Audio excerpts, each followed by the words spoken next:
It is possible to place a stop loss with options, but you need to be careful when you're doing it. If you're putting a stop loss based off of the price of the option, sometimes the price of the option can become detached from the price of the underlying stock.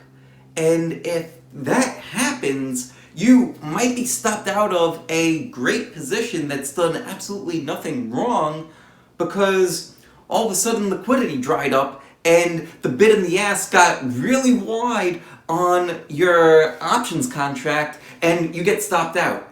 So if you are going to try to automate some of your trading with options, then what I would do is find a broker that allows you to trade the option based off of the price of the underlying stock. A broker that I use that allows you to do that is Think or Swim. They allow you to place a wide variety of trades, a lot of different ways to have your orders be executed based off of the price of the underlying stock, and then execute the type of order that you want to be executed.